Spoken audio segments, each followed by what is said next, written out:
Welcome, everybody. This is the January 20th regular meeting of the Darien, Connecticut Parks and Recreation Commission. Happy New Year to everybody. It sure seems like a lot's happened since we last met before the holidays, you know, celebrating, for some of us at least, Christmas without our children, and we have our inauguration today and the events in between. So it's been quite eventful since we last gathered. So a happy New Year to all, and let's look forward to a brighter 2021. All right, let's I see Kathy and Susan have joined us now, Jamie, so we're in good shape. First order of business is the approval of the minutes from our last meeting, December 16th. So does anybody have any questions, not questions, any proposed changes? I had a proposed change on page 4. I don't know if anyone has anything on before that.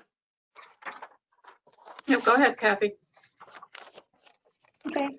I think what was decided at the last meeting was that Ms. Scallion and I would explore the opportunity with the Darien High School of having a Darien High School community service program. So we still have to reach out to the high school and make sure that they're comfortable with that. Okay. Thanks.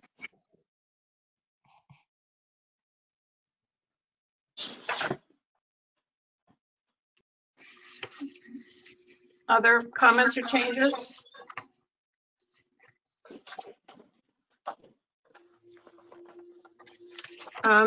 Jamie just had a couple minor things. On the first page, under the attendance list under staff, it has your name. It says Jim, Assistant Director and Program Supervisor, and then your name and Secretary.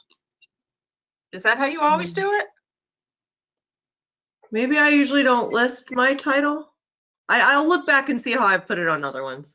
So Jim is Assistant Director and Program Supervisor, correct? That's no, I'm Program Supervisor. Okay, so maybe it needs to be Jim Assistant Director and Jamie Gore Program Supervisor, and then if in parentheses you want to put Commission Secretary. Okay. Or Acting Commissioner, that would be fine, but it was just a little confusing to me. And then on the very first sentence on page 5, Pam, it says the commission agreed the repainting of Weed Beach tennis courts. Is it repainting or repairing? Repainting. It is repainting. Okay. It's not repairing. I thought there were cracks. No cracks? No, chips of the paint. Chips of the paint. Okay. Thank you. All right. That's all I had. Okay. Anything else? No? Yay. Okay. That's good. Okay. Then we can have a motion to approve the minutes with those changes. Susan? Second? I'll second. That was Mary Louise? Yes. Okay. All right, Lauren? Yes. Amy? Yes. Kathy? Yes. Mike? Yes. Tier? I believe that is everyone we have currently. Okay, great. Thank you. We are set on that. Okay, let's, next is public comment. We did not have anybody registered to speak this evening, so we will move on to the next item, which is the continuing discussion and the vote on field maintenance practices. We have Jim Flynn on the line, who you all know works in the department and is responsible for our parks maintenance. And additionally, from the Pollinator Pathway, we have Juliet Kane and Deepika Saxena, who have been working with us to learn more about the issues around the use of different types of products on our fields, and have been working closely with Jim to to come up with a solution that ideally balances the health and well-being of both our population and our plants and pollinators, and at the same time provides good quality fields to our athletes. So who is going to kick this off, Jim or Juliet and Deepika? We're happy for Jim. It doesn't matter to me. Jim, please, you go ahead. Okay. Thank you. Well, we've had maybe, I think, 3 meetings with Deepika, myself, and Juliet. At one meeting, we did have Tom Berry. He's the head groundskeeper, grounds manager at Greens Farms Academy, and he's also one of the Pesticide Nova instructors. And that was their choice to have him there to get some of his insights. And I thought we've had some pretty good meetings. And over the 3 meetings, I think we've learned a lot about each other and why we do things. And in the end, I think we all have the same goal in mind. But the compromise that we've come up with, which everybody's asking about, is we are going to go pesticide free at Highland Farms. The entire farm has pretty much always been pesticide free and will remain. The only field at Highland Farm that was ever sprayed is the 2-acre field that used to be the old riding rink that you can see is a little bit nicer maintained. So that will remain pesticide free from this point on. The other compromise that we made, which I think is a large one, and a good agreement, is we're going to do the same at Casey Field. Casey Field is a soccer field, approximately a 2-acre soccer field up at Cherry Lawn, and it's a heavily used field. And we wanted something, and Juliet, Deepika, and I all 3 agreed on this. We wanted kind of a good contrast. We know Highland Farms won't be a heavily used field, but we know Casey Field will be, so it'll kind of give us a good cross-reference. There are a lot of issues with Casey Field, one being that the field does not drain well. Prior to me being here, there was a school there and there was a building there, so we know the debris was never really removed properly, and we think that underneath it's just the water has no place to go after a certain point. So that's always been an issue there, and that's been a problem for us. Another big issue on that field is the sun rises, obviously, in the east, but that's coming up over the nature center and up over all those trees. So the field, the portion of a third of the field that's closest to the nature center is in the shade till about 11 o'clock in the morning. And that lack of sunlight causes us many problems too. We have to do a lot more managing of our irrigation system to try to keep grass on that field. And it is used quite a bit, besides just by all the dog walkers and stuff in the morning. It's used day through, all day long on the weekends, and in the weekdays there's always practices or games after work. So it's a 7-day-a-week field. So I think it'll be a good compromise there. We will do monthly monitoring. We have a field scout report, and plus we typically walk all our fields 3 to 4 times a month anyway, with some professional people that we have on board that work with us. So we think we're going to be able to monitor it very closely. We'll keep good records of how we're maintaining it, just to see what's working and what's not working. And I think, I look forward to the challenge of it. I think it's going to be a worthwhile thing. I will remind you all that, just like Steve Ratcliffe, the professor from UConn, told everybody, let's dive into this, but let's judge it in 4 to 5 years. I suspect after the first year we'll be pretty good. I hope that we will remain good after that. I know it's going to require a lot more verification and a lot more overseeding, and those are all things that we can easily manage. The other aspect that we talked about, and I think it's a good one, is we also spoke about teaming up together and doing some sort of like public education, talking about the reasons and the why of why we maintain some athletic fields with the use of pesticides, and then also talking about using organics, because we do have to when we talk about this stuff, as I always say, we got to compare apples to apples. There's a lot more people using our fields. They're used a whole lot more than a private school, than a seldom used park or a music venue place. So it's we think that maybe in presenting facts and increasing everybody's knowledge and letting people in Darien make up their own minds about what they want in their yards, but show them the alternatives that there are there, the importance of knowing the proper acreage of your land, the proper use of pesticides or anything that you're putting down, the proper amount. So that was kind of the gist of what we talked about. I look forward to the challenge, and I hope Juliet and Topeka, I believe they're happy with this compromise, and I'll let them comment on it. Yeah, thank you, Jim. Yes, we're very happy, and as Jim said, we had a very productive.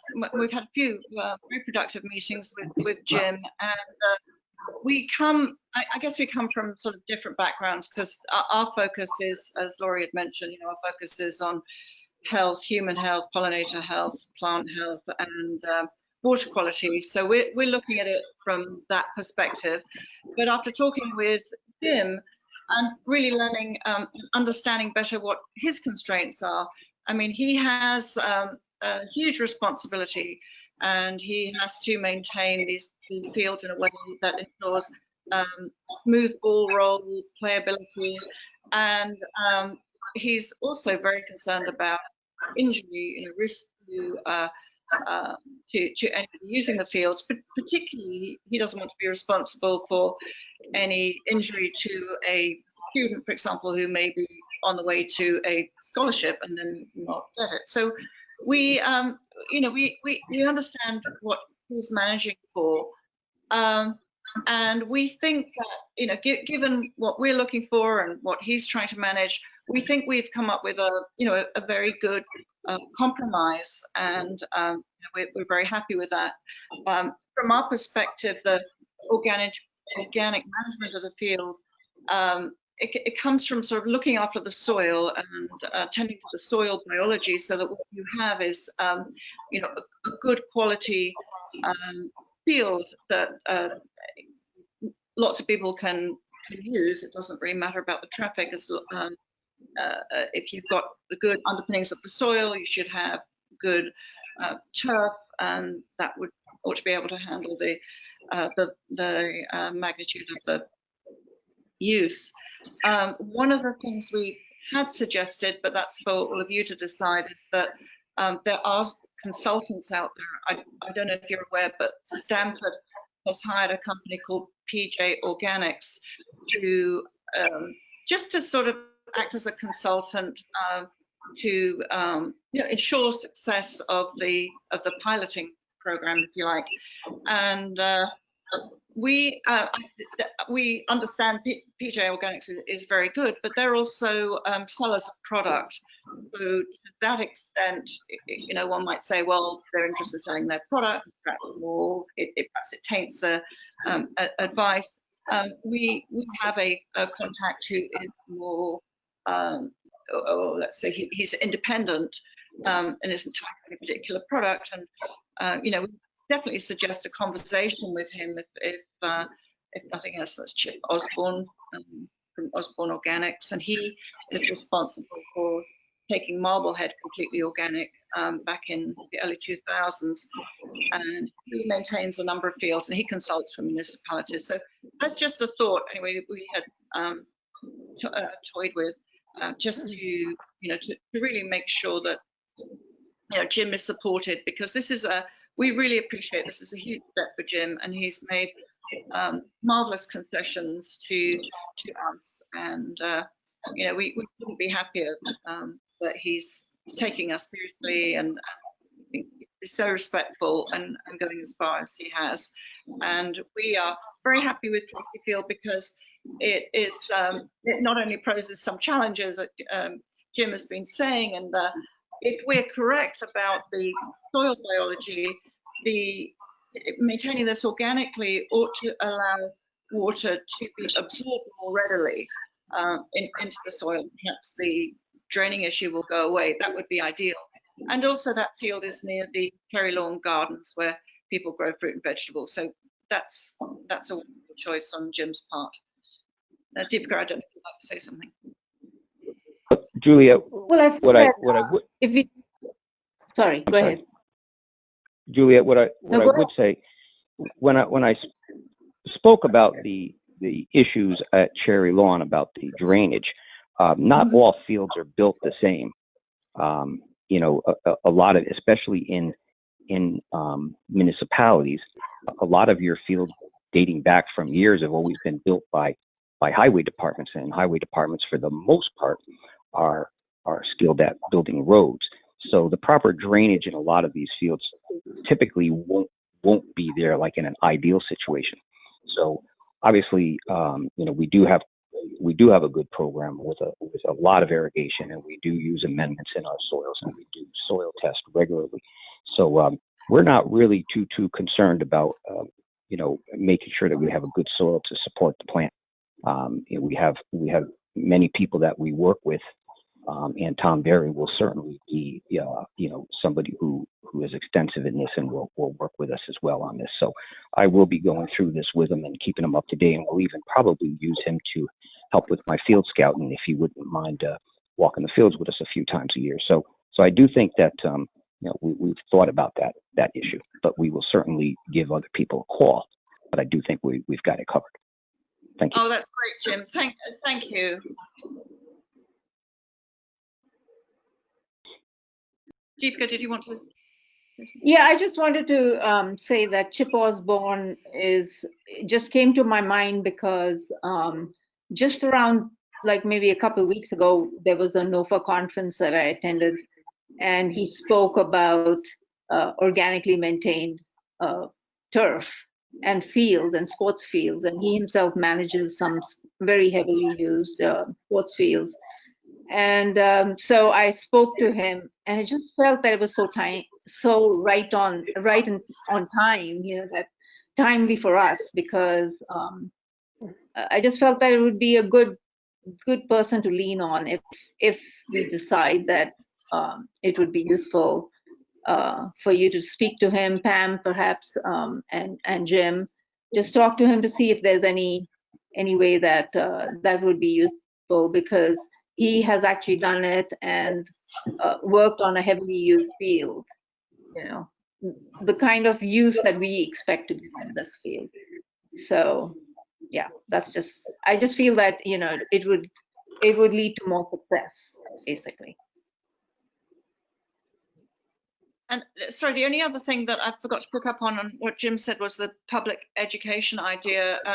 And Jim and we had talked about that, and we think it could be very helpful for residents of the town to see, you know, us working with the town harmoniously and you know, being on the same page and sort of on the educational front. So we are very happy about, love the idea of working more with Jim. Okay, thank you. Commission members, questions, please.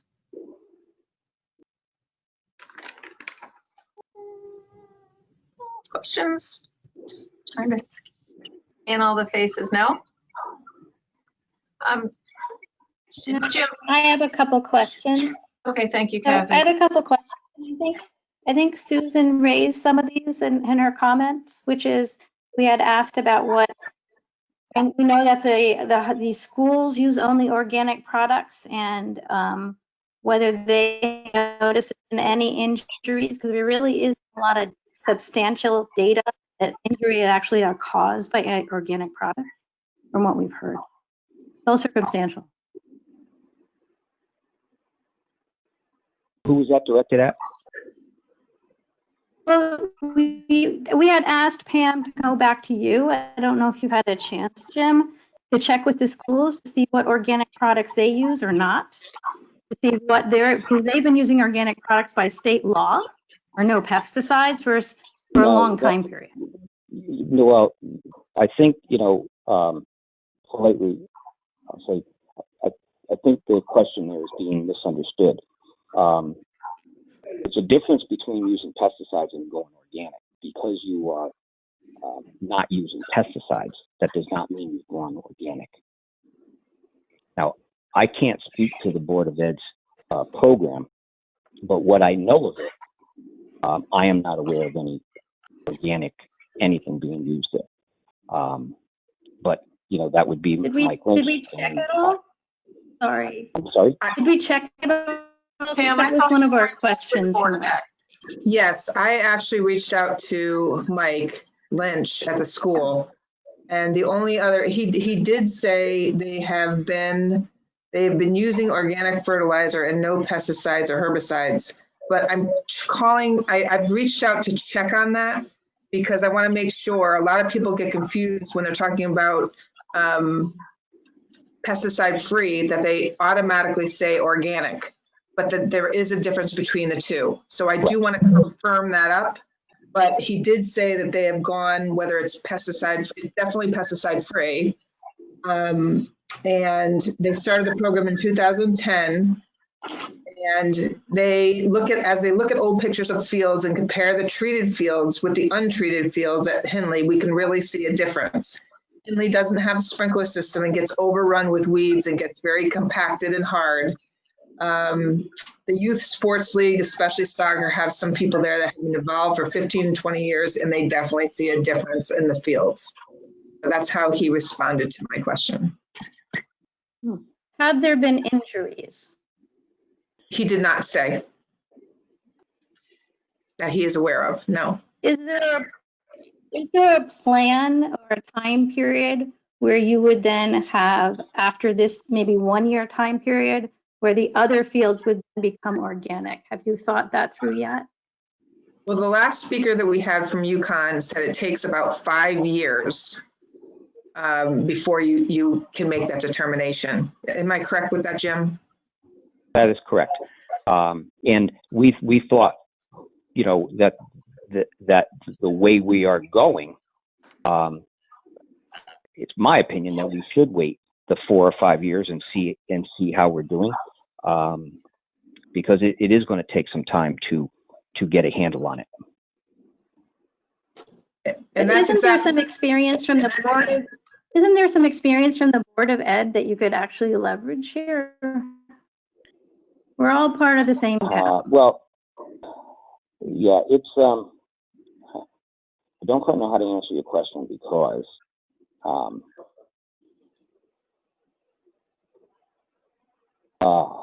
let's see. Yeah, I wouldn't say that they have more experience than us. They certainly haven't had, in my opinion, nearly the record keeping or the personnel that we've had. I don't want to knock anything they're doing, but I think that the knowledge could probably come the other way around. Could we just clarify one point? And Jim, you pointed out about pesticide free and using organics are not the same thing. Specifically, is the proposal to just stop treating the field or to substitute the treatments we're currently using with some kind of organic application? Could you clarify what? I'm sorry. Thank you, Lori. That's a perfect question. Yes, we will take out where we would use our regular insect control. We will take it out, and we will go with probably Grub Gone, which is a organic insect control. We're going to use that. As far as weeds, we know that there is no organic way to really handle the weeds. There's just not.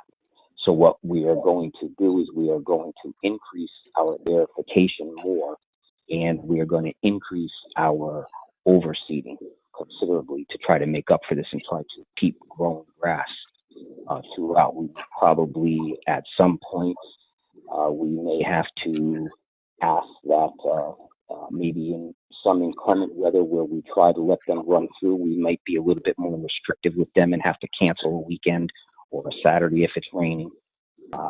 We may have to maybe ask Jim Coughlin to move a camp to Baker Field as opposed to Casey Field. We may have to do a couple of things like that, but we are committed to making it work. So I want to make sure that Topeka and Juliet realize that we're committed to doing the very best we can, and we will. I hope that answers Pam, your I question. see your hand up. Jim, you said something and then overseeding, and I didn't get the first thing you said. A lot more airification. We will air Clarification, a thank lot you. more. Yeah. Thank you. And Jim, I want to clarify, because we met today, and I'm pretty sure you're not going to be using organic, you're using synthetic. So it's non-pesticide, not organic. Right, no, we're staying with a synthetic fertilizer. No, we're not going to go to blood meal or animal waste or something like that. Right, No. you had stated, you had just said you were going to use organic, so I'm just correcting. No. Organic meaning just the insect control. Oh, So what is the synthetic fertilizer? Can you explain that to us a little bit more so we know what you're talking about? Well, a synthetic fertilizer is just it's a different form of urea. It's just natural gases. It's what it will do for me is one, it gives me a longer lasting, and it kind of in a great respect it cuts down on my carbon footprint on the field, like where I could use 4 bags for a 2-acre field. With an organic, I'd be doubling that, and so I'm going to try to keep the tractor from being on the field as much as I could, because that just adds to my compaction. So, we use a lot of times we use a Polyon product, which we like, and we can get 3 months feeding, slow feeding out of it, and it's broken down by sunlight and weather. So it's a slow release, so I can control the mowing. I don't have to worry about a rush of nitrogen being taken up right away where the grass is going to grow faster. So we can maintain our cutting schedules throughout the whole town, not just athletic fields. It was also in my understanding that the synthetic is man-made as opposed to the organic, which is done with manures and animal. So that's a difference as well. Yeah, and it would take. Go ahead. I'm sorry, Julia. No, sorry, Jim, because Pam was speaking to you. I just want to say I think we may diverge here a little bit too, because and maybe we'll have to talk a little bit more about this. But from our perspective, we obviously would prefer to see organic fertilizers. Anything synthetic is going to be made of something unnatural. It usually comes from petroleum, and therefore is not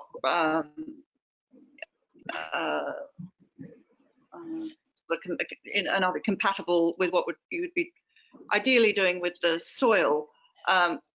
Definitely being pesticide free is a first step. We would, if this is an issue, I don't know whether the synthetic fertilizer is an issue of cost or manpower. Well, it would be much more expensive in many more bags.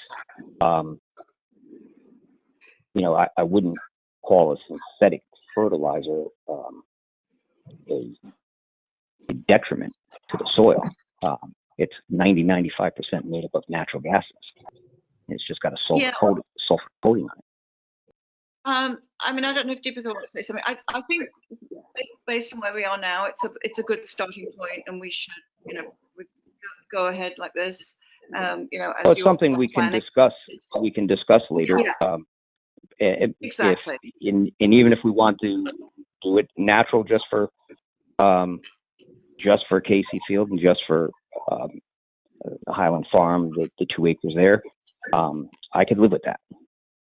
Right. Okay. Well, we can talk about some more. But we could talk about that more. Can I, if I could just kind of say a couple of things. One is, it sounds to me like you guys have kind of, through a number of conversations, come up with, I think, what sounds to be like a reasonable approach in terms of evaluating, how this will work over some window of time. It also sounds to me like, Jim, you're kind of, I think implied in kind of what you shared with us, you're trying to balance kind of aesthetics with safety to the larger population as well, whether it's, the health effects of using certain types of chemicals or kind of the implications of, as maybe Kathy's touching on, whether there's real evidence that kids can get hurt if turf isn't well maintained. And, we have on our own agenda, a discussion, which I'm suspecting will be a long and an ongoing conversation about standards of care. So I guess all I'm trying to get to here is, this isn't the first time we've discussed it. I think we've had a good and fulsome conversation amongst the commission for months now on the topic. I think, Almost a year. and I think we've been well informed as a commission. And I think we've got Deepika and Juliet and Jim come to us now with it sounds like the results of a discussion that suggests there's a way forward here. So I think we should just basically declare victory here and kind of move forward. I'm also just separately, I'm not sure about, and with all due respect, Kathy, I'm not really sure about the relevance of kind of referring back to what the Board of Ed is doing on their fields. Look, it's just one person's opinion, There's but a state law. I think anecdotally, if I just There's a state law that requires, sorry to interrupt, but there's a state law that requires allow me to just finish my fields point. to use Kathy, not to use pesticides. Just allow me to finish my point, because I think anecdotally, I think there is some evidence to suggest that the state of the fields within our schools may not necessarily be, what we would want to see in our parks. So, if we all want to go out and start to, do that analysis, we can do that as a group. And I understand what the state law suggests, but that applies to schools. It doesn't apply to parks. So once again, I think we should just move on. I mean, I'm not sure that, this conversation's continuing as productive as we'd like it to be, but look, I'm one person. This is one person's voice. I'm personally happy with the place we've gotten to through the conversation between Deepika, Juliet, and Jim. I'm just going on record with that, and I'm curious to see the results of, how this unfolds over time. I think this will be really good because, if we work with Jim and we can come up with a solution with the pilot, I think that Jim and Juliet and I can really work together on this. And, in the next few months.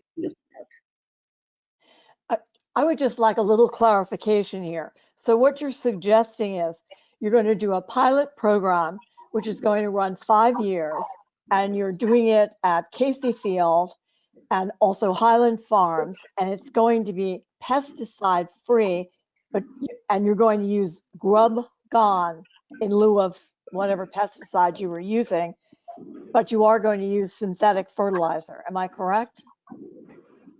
Well, that was our original meeting that I was going to stick with, and then it was brought up today about the possibility of going to a organic fertilizer on those fields, which I will do if that's what the commission wants. Okay, all right. So you'd use Grub Gone and an organic fertilizer on those two fields, Highland Farms and Casey. I could, yes. Well, just to Okay. clarify, this commission has no purview whatsoever over Highland Farm. And to the extent, that is a decision that can only be made by the Board of Selectmen. So if Jim and Pam are charged with the care of Highland Farm, so that's where we get the crossover. But this Yeah. commission has no purview there whatsoever. And, there may be cost That's correct. implications or differences between the two. So we have to be very careful about that. Susan? I wanted to thank you all for putting together this. And I know it took a lot of time, effort, and thought, and I want to thank Jim, Deepika, and Juliet. Thank you very much for doing that. Thank you, But Susan. going to Kathy's point about the Board of Ed, I know we don't have to use their standard of what they've done, but if they are purchasing organic fertilizer and that the cost is, really high, which I get, and we're only doing one field, if we could actually look at what they're using, and if it's like something Juliet and Deepika approve of, maybe we should try it out and see if we get a volume discount. It's just something to consider, because I think that if we are going to a pesticide free, we should do some organics. I mean, because I think that it's worth checking out, and it would actually test your hypothesis about an organic pesticide-free field versus just pesticide-free, because it doesn't really do the whole thing, I think. And I'd like to see how that works out if it's 5 years and only one location. So I don't want to, we don't need to work out the details tonight, but I think that you three can, maybe look into it for us. And, I think you guys have enough, brain That's power there. easily remedied if that's the way we go. Yeah, Easily and remedied. I mean, I'm just saying, I think we should keep an open mind to it. And if you find that it does work and you're able to get it, and you're able to get some and try it out, I think it's worth the effort to do it, I think. Because then it would really test this hypothesis then a little more. If I could just clarify, Jim, my understanding is Grub Gone organic? Yes, it's So I think we're kind of, once again, I'm just getting a little lost in the terminology here. We're saying organic, pesticide free. So I think what Jim is proposing, Jim, Deepika, and Juliet are proposing is an organic pesticide. I think what Jim is separately proposing is the use of a synthetic fertilizer. fertilizer. And I think what we're touching on now is whether or not the commission wants to advocate or direct Jim to use an organic fertilizer along with an organic pesticide. And I think that's perfectly fine. I think Jim and Pam need to come back to us and explain to us what the differential in cost might be. I don't think that has to do with what anybody else is doing, aside from, Susan, your point that if we could use the same organic fertilizer that's being used elsewhere within kind of the system, we can get a volume discount on that. So certainly in favor of that, if that's what we all want to direct these guys to do, and then we can maybe move on. Okay, before I try to summarize where we are, Tier or Amy, any comments or questions? I'd just like to say thank you to Juliet and Deepika and Jim for all your work for doing all this. And I think that we've made it this far in the conversation, getting to trying to get as close to as pesticide free as we can be. And yeah, I'd like to see the prices for an organic fertilizer and see if we can do that. I just feel like, why not just try it and see, and go from there.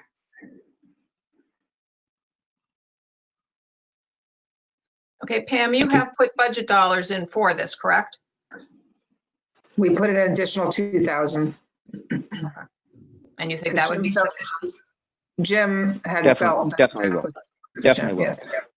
Including We'll if be we fine. go to the organic as opposed to the Including if we synthetic. go to the organic, yes. Okay. We'll be fine. So the dollars are at least in the proposed budget, which, as you all know, won't be buttoned up until it goes through the gauntlet of the budget process. But as of now, the money has been put in there sufficient to do the one field, correct? That's correct. Okay. Okay. So I So think Laura- to circle where we are, as I see this, it's the commission's role to provide directional guidance. We don't typically get involved in kind of every, maintenance decision that the Pam and Jim and their staffs, would be making. So we really have to balance that out here. And it's also up to them to work within their budget. So at the risk of making a bad pun, we don't want to get too far in the weeds. Sorry, could not resist. So I believe what we're really, coming down to here is, with all of the really good information that we've gotten over the last months, hearing from subject matter experts, is voting on directionally whether we as a commission would like to see a move towards our parks becoming pesticide free, and guiding the staff to move in that direction by starting with a test at the one field. I really think that's what we're coming down to as the item we would be voting on. So does that make sense to everybody where we are? Yes. I would like to add to that, in a year you revisit it to see if it can be expanded to the other fields, and maybe in the meantime you could reach out to the Board of Ed and perhaps gain some of their experience. We know the 1 year won't show the results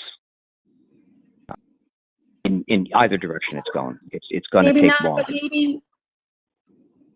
but perhaps you could find another field where you could try another test if it's going well.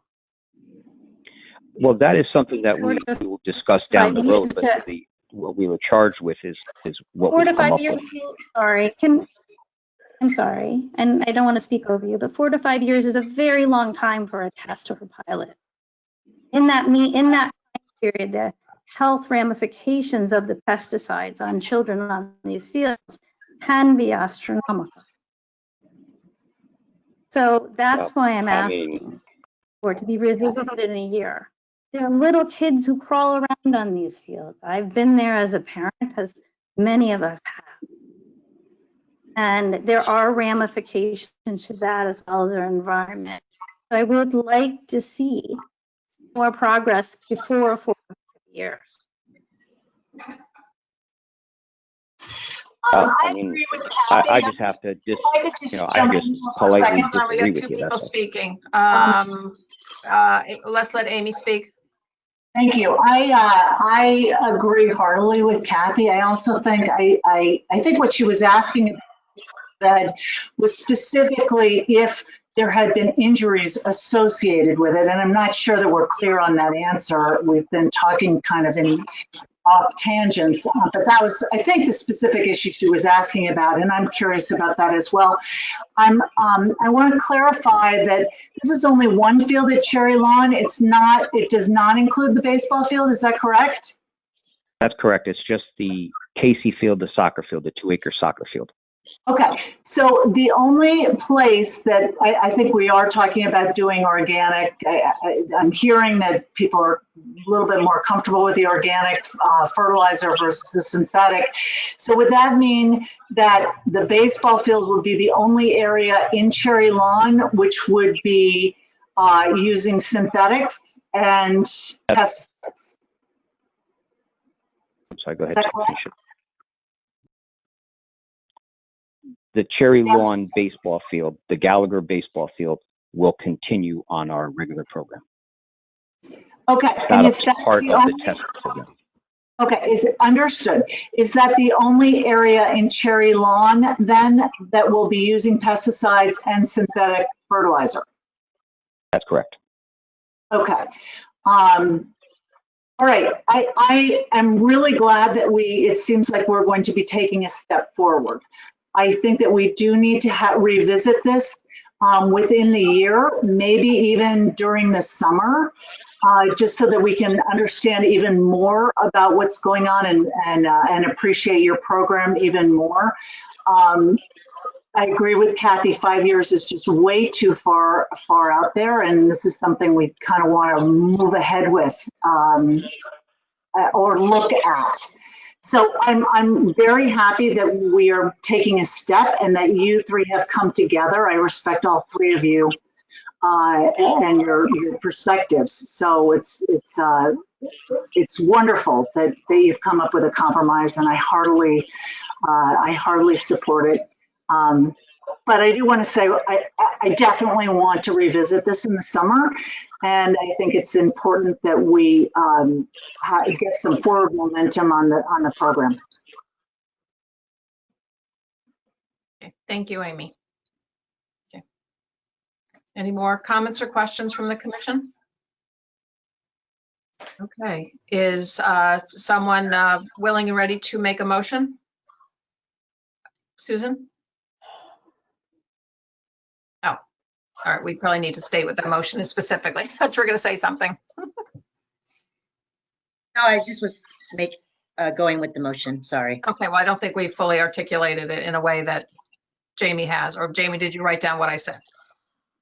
I just notated earlier when you said the commission was agreeing on a pilot program.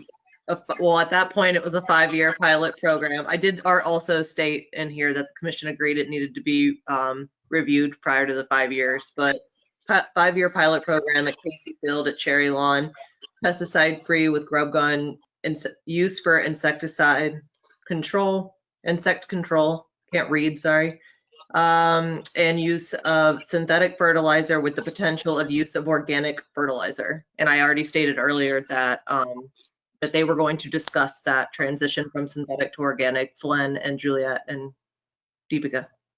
Yeah, I just suggest we move directly to organic fertilizer and make the entire program an organic program. Okay. It sounds as though, Pam, you've made provision from a cost perspective for that, for Casey. Is that accurate? We put in a couple additional $1,000, but I didn't do a specific search for organic materials, no. It will be enough. Yeah, that's what I thought I heard Jim say. So Jim says It will be enough. Okay. The only thing I would add to Is that, the motion we will revisit during the summer season, just at our meeting, to have just a touchstone about it. So if I heard you correctly, Lori, your motion was a little bit different. It was not about the pilot program. It was about moving directly towards organic fertilization and pesticides at our parks. Well, that's because I was suggesting and summarizing where I thought we were going on this. I wasn't phrasing out a specific motion specifically. That's why I wanted to clarify the wording of the specific motion. Then I misunderstood. Thanks. To rewrite it. I do think we in prior meetings have indicated the sense of the commission is to move to organics, away from synthetics. I know I've said that multiple times, so I'm not sure. Well, Lori, I'll leave it to you if you feel that we need to have a vote on the sense of the commission, but I don't know how that works. It's like a contradiction in terms, but. Yeah, no, I think if we just want to really vote that we are in support of starting with the field at Cherry Lawn for the 21 sports season. Just to put a little specificity into it. So we want Jamie to repeat the motion that's on the I think table? we need Jamie to repeat the motion. Yes, thank you. It's pretty choppy at this point, but I will. So do you not want me to call it a 5-year pilot program at all? Just more of the direction that the commission is looking to move to organic use on the fields? Why don't you call it a multi-year program to be evaluated on a regular basis? I don't know. That sounds good. Well, I was going to add the part about revisiting in the summer. Yes. Yeah, I mean, I'm not so sure we're revisiting as much as we're evaluating it, right? Evaluating. Because I don't think we're going to find ourselves in a position where we're going to say, let's go back to synthetics and non-organics. No, or there won't be much to evaluate this summer. Good point. I really think we And want to that's the say that point. the commission recommends that Casey Field at Cherry Lawn for the beginning with the 2021 sports season, that the Casey Field at Cherry Lawn Park be treated solely with organic materials as the beginning of a multi-year program to phase out the use of pesticides in town parks And inorganics, and inorganics. Or all chemicals. All right, ladies, let's, all right, let's not go crazy here. Just, this is Jim again. I just want to remind everybody why we're talking about 5 years. It has been determined that it will take about 5 years to really get a good handle on if we are able to achieve the turf coverage that we want based on the use that our fields get. Being on an ongoing program where we know they're in really good shape now, we think that they will deteriorate, but we think they're going to deteriorate slowly. And that's why Steve Radcliffe, the professor at UConn, suggested that really, to get a real honest answer if it's working or not, you're going to be in the 4 to 5 year range. So I think not revisiting, but evaluating this on a consistent basis and understanding the the problems associated with it will allow for us to then see if we need maybe look to Juliet and Deepika's consultants and make sure that the program is working. I think that is super important. So that's where the evaluation comes in and the consideration of how to make it work. Or we may conclude and all agree that the quality of the field is not as high as it had been, but that it's sufficient and that the balance was worthwhile. And then meanwhile, we perhaps have not had any reports or incidents where we could attribute injury to the quality of the fields. I mean, it's really going to be weighing all of those factors. So it's not going to be just the lawn doesn't look as pretty. Yeah. And Lori, like we said, we will be doing field scout reports and we will be monitoring it and we will be doing that in writing. So there'll be something to show. It'll be, I think we have to let this go through and see how it's going to work. And I think, when we talk at the end of the season, even we're going to have a better understanding than we have now. And going forward the following year, we're going to have a better one. But I do think it's a good start, and I hope you'll agree. Okay. So Jamie, do you have the motion down? Yes. Do you want me to read it back to you one more time? I think we still need to do that. Yes. Okay. Commission recommends that Casey Field at Cherry Lawn Park, beginning with the 2021 sports season, that Casey Field be treated solely with organic materials as the beginning of a multi-year program to phase out the use of pesticide to organic on our town fields. Commission will evaluate. Do you want me to put a time frame there, or just like throughout, or do you want like every 6 months, or? We could say the commission will regularly evaluate. Okay. The impact. The rest of it good? The impacts of this program. Yeah, but I think we can also put in every 6 months. I think that's fair.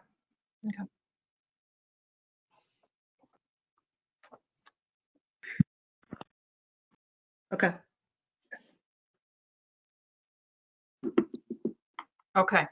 Okay. We good on that? Yes, ma'am. Do we Okay. still have Susan making the motion? I just wanted to clarify that Susan is, yes, she's nodding. That's the motion she was willing to make. Okay, thank you, Susan. I got a nod and a thumbs up. We'll go with that. Okay, a second? Amy? Okay, Jamie, can you call out names for a vote? Yes, ma'am. Lori? Yes. Kathy?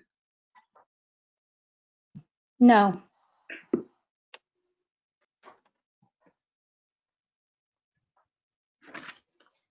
Mary Louise? Yes. Mike? Yes. Pierre? Yes. That's everyone. Okay, thank you. All right. Thank you, Deepika, Yeah, thank you, Juliet. Mike, Juliet, Deepika. Thank you very much for your interest in the community and the well-being, not only in this topic, but all the great work you are doing in town to really improve people's, awareness. So, and I don't know if you're going to stick around for the rest of the meeting or not, but it may tie into some of the things we talk about later in the evening. So you're certainly more than welcome to stay. Thank you. Thank you very much. Thanks a lot. I'm going to leave. Okay. I do know that a couple people perhaps had to sign off early this evening. So Pam, I'm wondering with the commission's concurrence, if we should move item 6 forward, which is the discussion and vote on the park's fee schedule. Sure. Do we need a motion to switch the agenda? I believe so.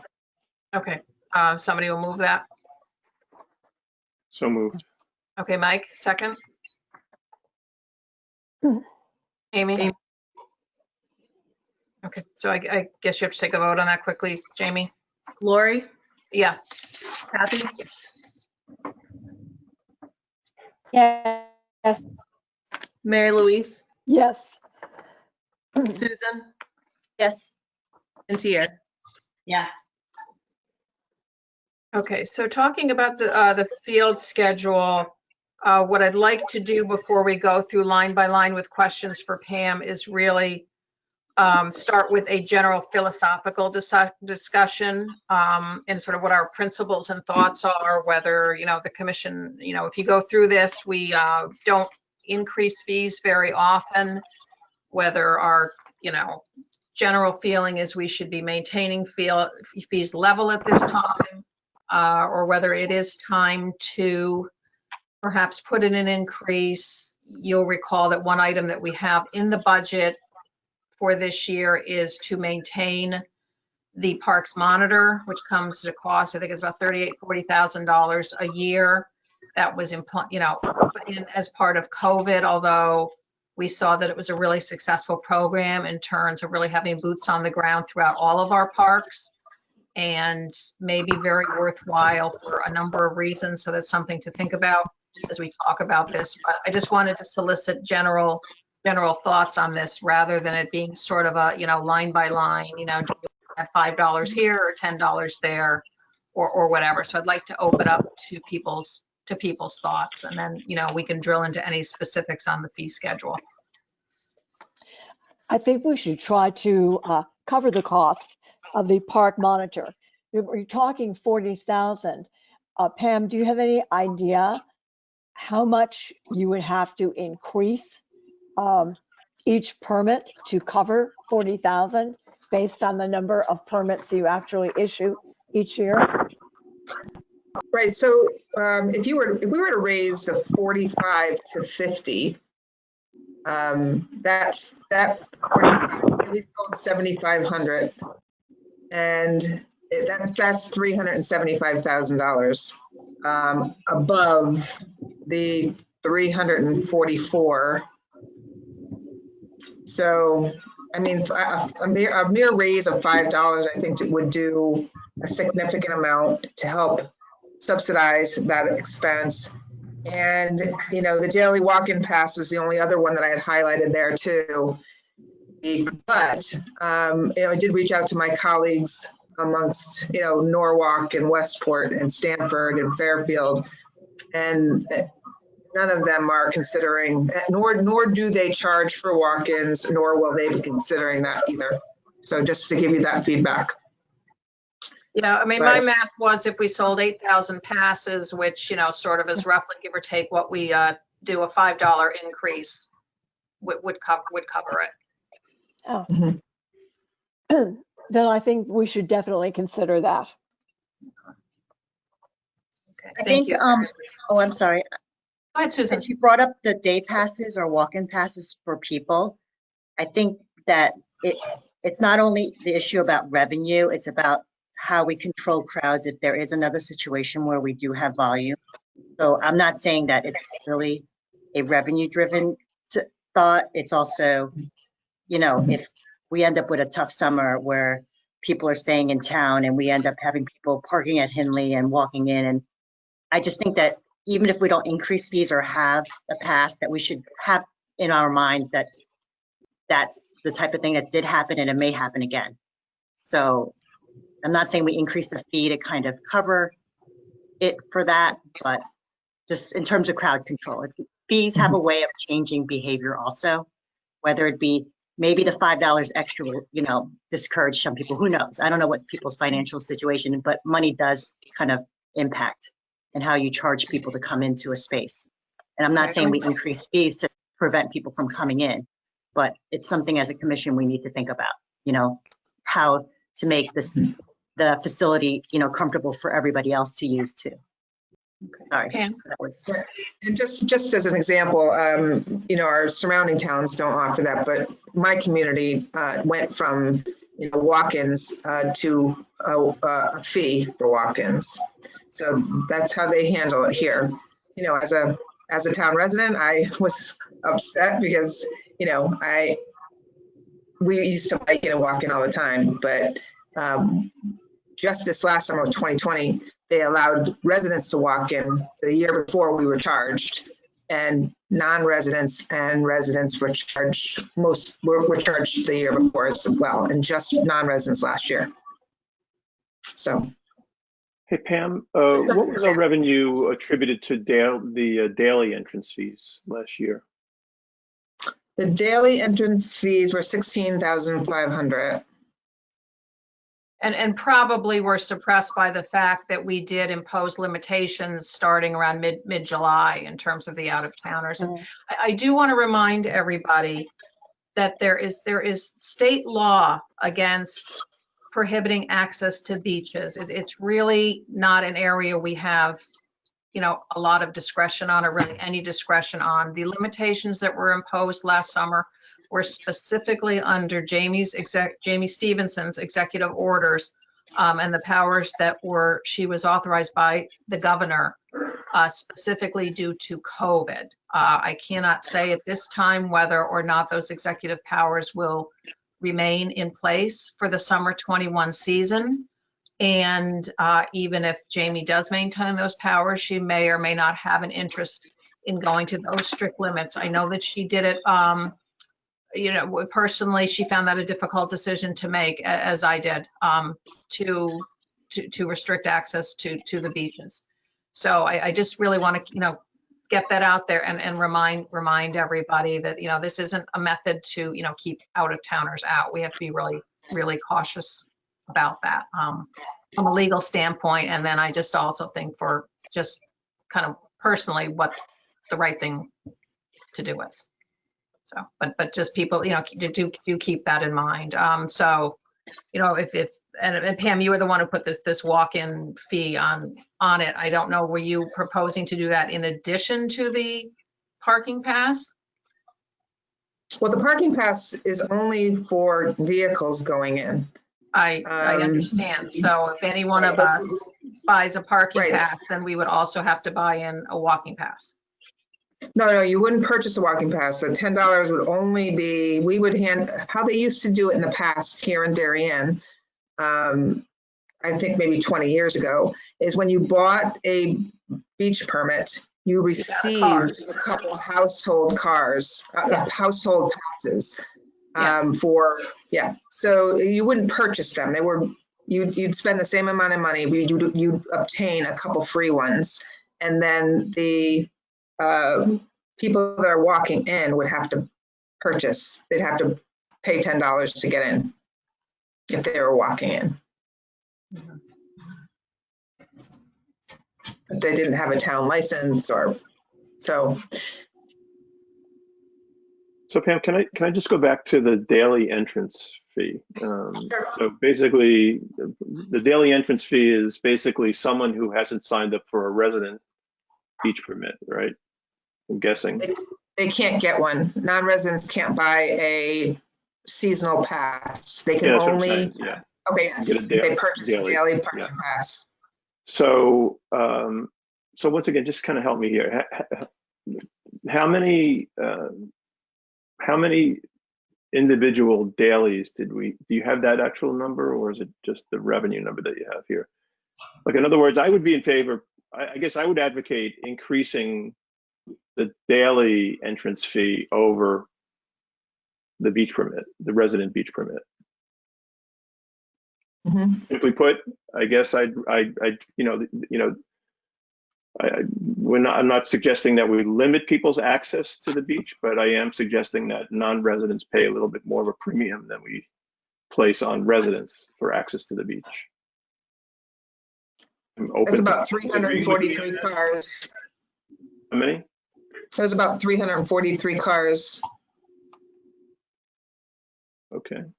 I just Do you know how that compares to prior years? Yes, the highest year in the last 5 years was about 22,000. So it's wavered anywhere from 16 to 22.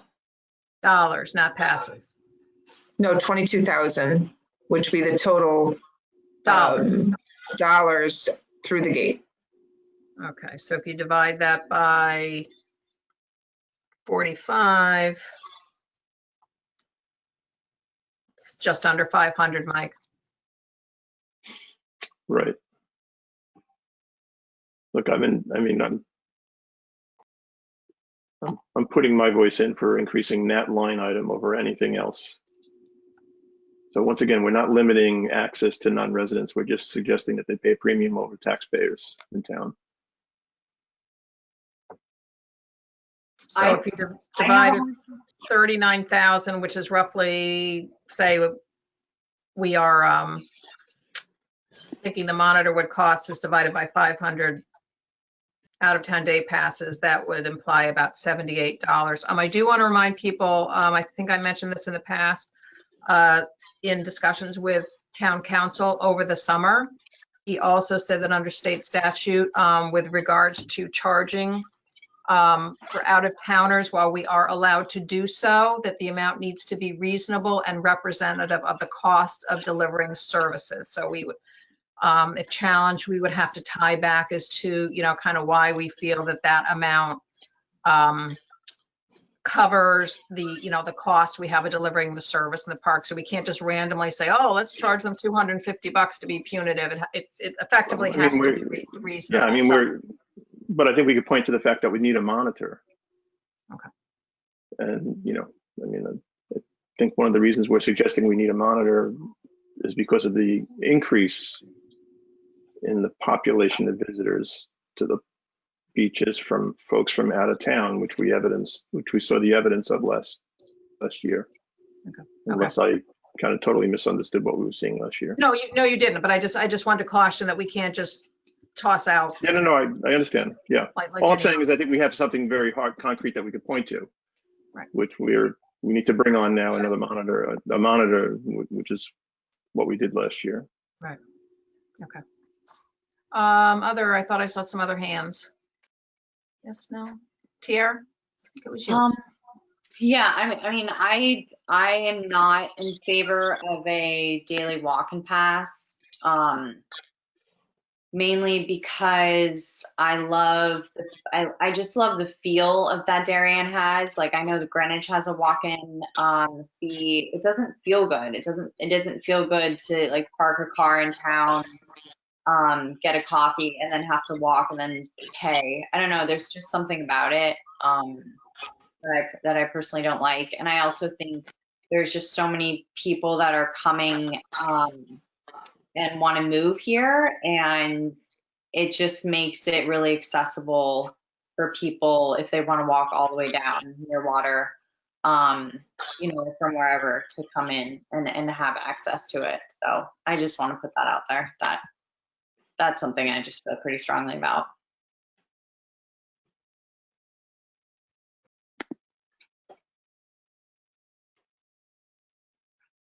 Okay. Other comments?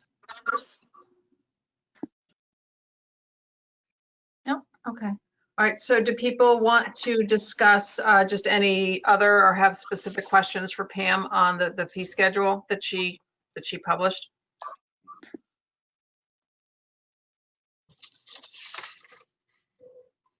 Yeah. So I had asked a question if you ever waive the fees.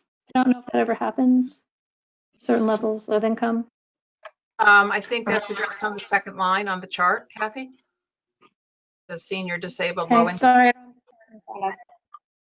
Yeah, I don't have the chart. I don't have the chart in front of me. So so you do waive the fees. All of the fees are waived, or just some of them? Well, there really only is one fee. It's for the parking permit. What other fee are you talking No, but about? Let me pull it up and I'll get back to you. Okay. Okay.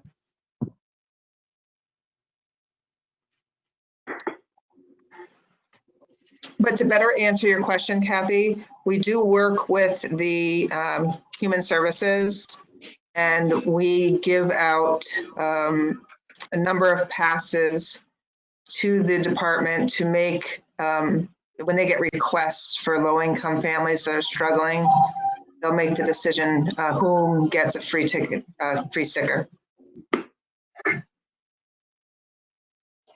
Pam, when was the last time we increased the That was fee? really my question. We've only increased it once since I've been a commission member, so that was right after we did Weed Beach. And we only did it because we're done with Weed Beach. So even though the process of doing Weed Beach took obviously a few years, we were very adamant that we should hold the fees down until we had a product or a service that we could offer the community. So I don't think we've ever just done a increase for no reason, I would say. I think when I started was it 35? I want to say that sounds like it was an interesting number. Do you have it? I was looking in my records and couldn't find it, but I believe we had a 40 to a 45 increase since I've been here. That's what I okay, remember. maybe it was that the, so That was in that was from Wheat Beach. 2015. When was it? 2015? Mhm. So you might have had one prior to. Yeah, smaller. It was not a So lot. I guess $10 or something altogether since I've been a commission member. Go ahead, I guess Kathy. my only question is this the right? Sure. My only question is this the right? There are a lot of fees on the fee schedule, Lori. So if all of those fees, like even, you know, permits and things like that, are things that where you work with the Human Services Department, Pam, that's great. My only other question is whether this is the right time to raise any fees.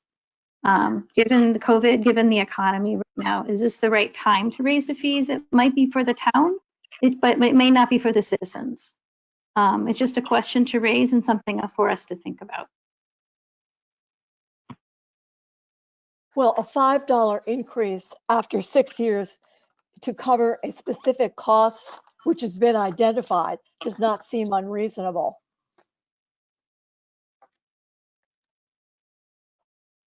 To Kathy's point, though, I think there are many people that really are having a hard time through 2020, and a lot of businesses are struggling. People are struggling. You know, maybe, you know, I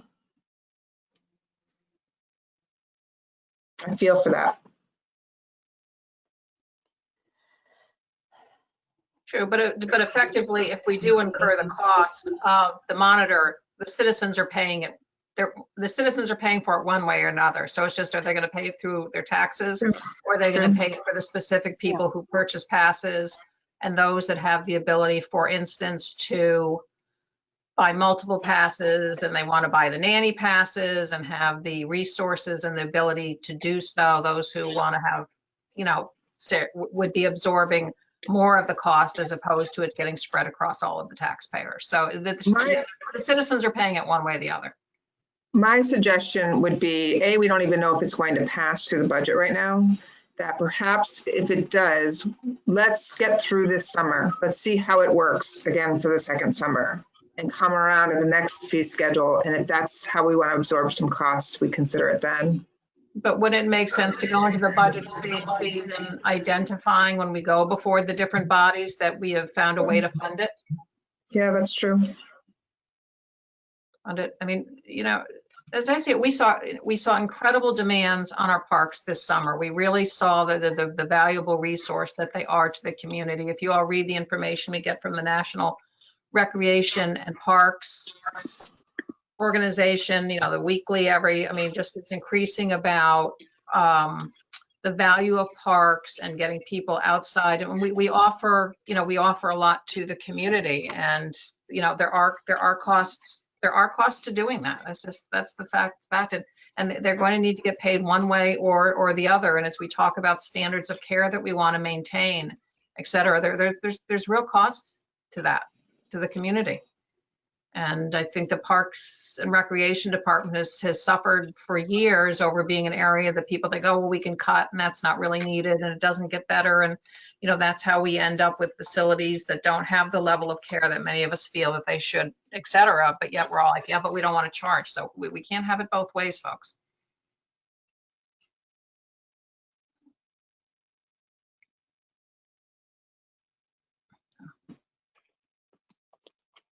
Mike, were you going to say something? Yeah, no, I have to agree with your analysis that it's getting paid for one way or the other.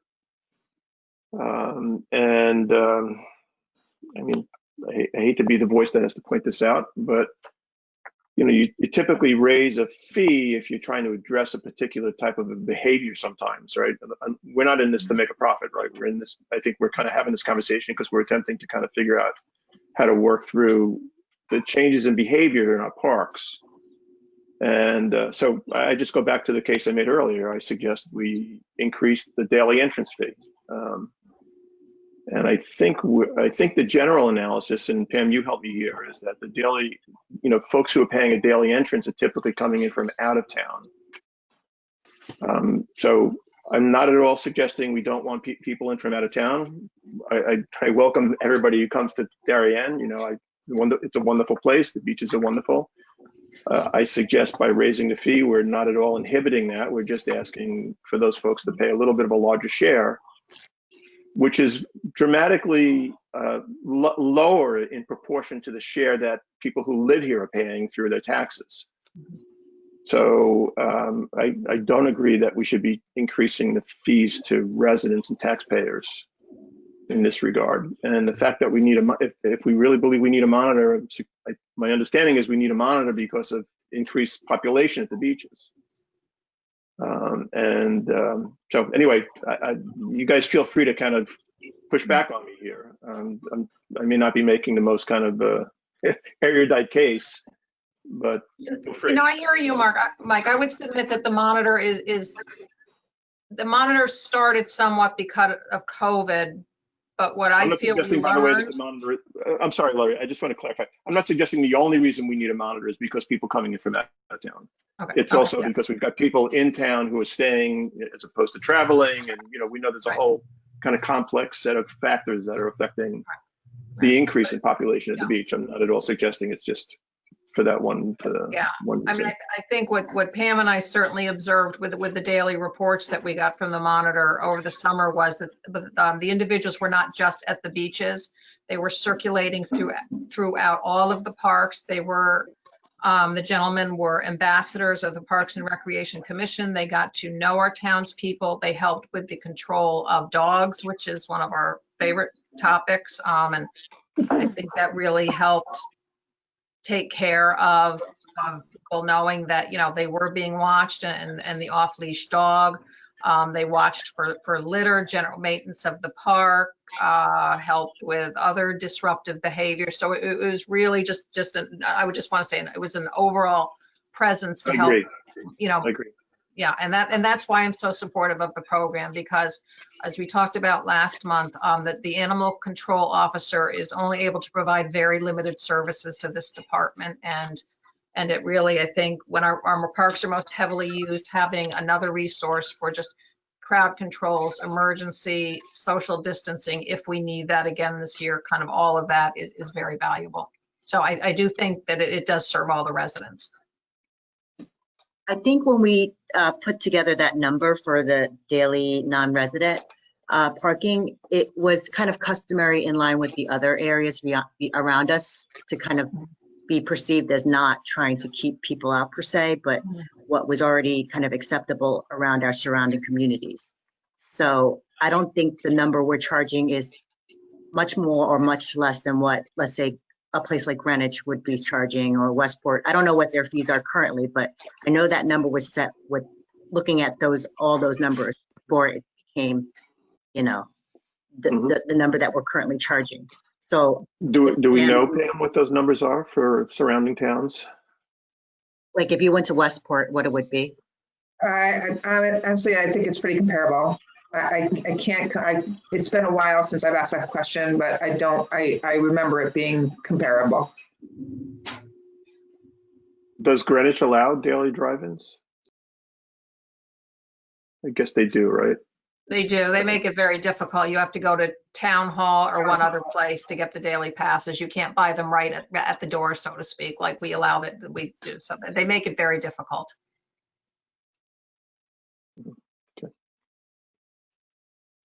Okay, so where are we, Commission?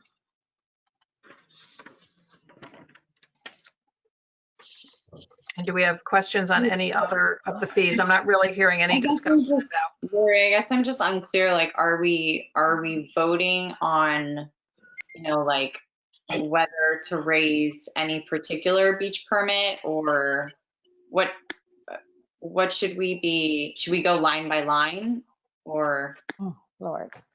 We can just under the beach permits.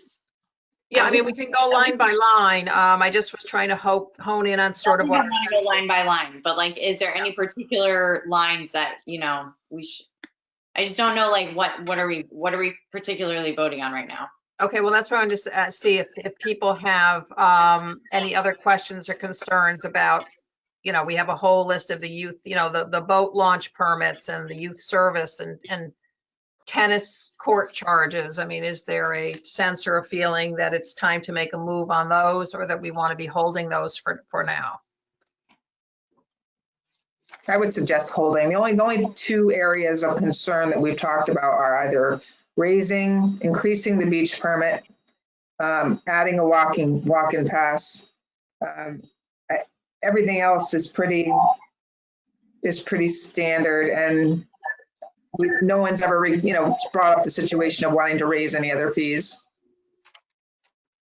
Well, I think the change here is that we have an additional cost now that we're bearing, right, through the monitor. So I thought we were trying to figure out how to absorb that. Right, we could absorb it in all sorts of ways. Mm-hmm. I mean, Mike's right. I mean, we could absorb it through, another few bucks for tennis court. I mean, there's all sorts of ways to absorb it, not just necessarily through the parking.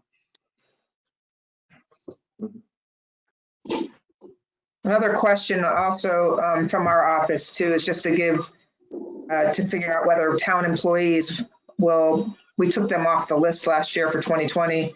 And we've had some teachers already call us to make sure that they'll be able to get bypasses. So that's another area that is a possibility.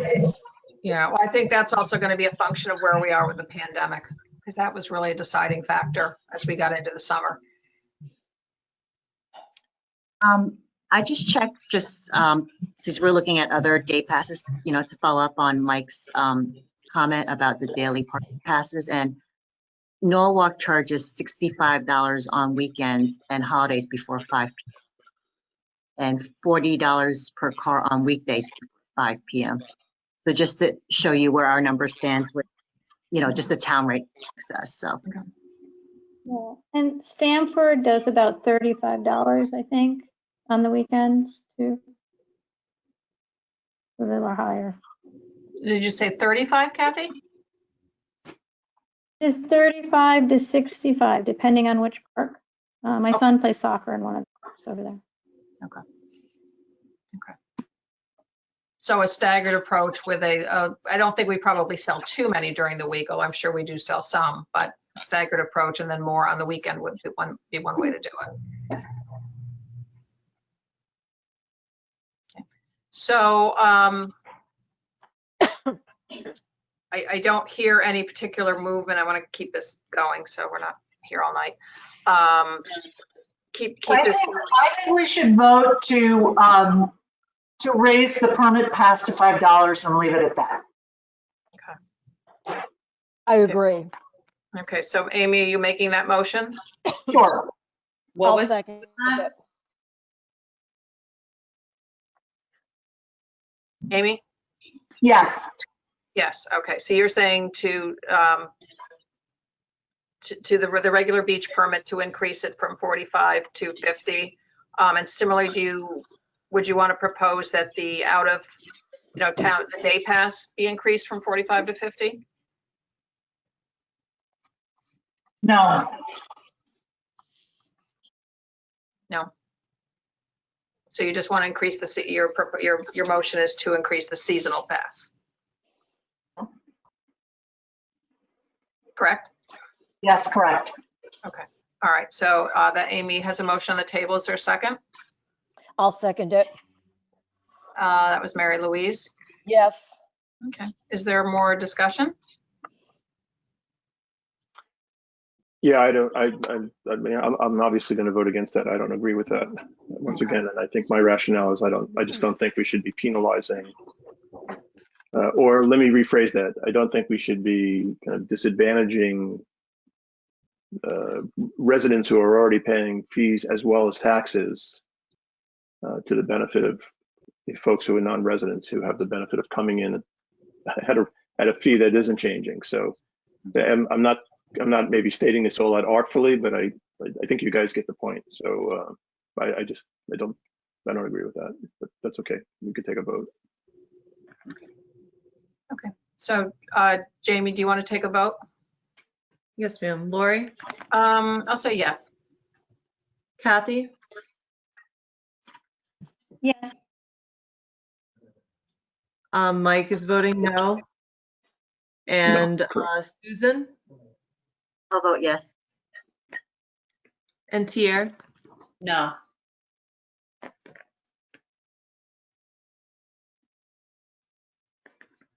That's everyone. Okay, so what's our count there? 1, 2, 3, 4, 5. We have 5 yeses and 2 nos. Okay, so the motion passes.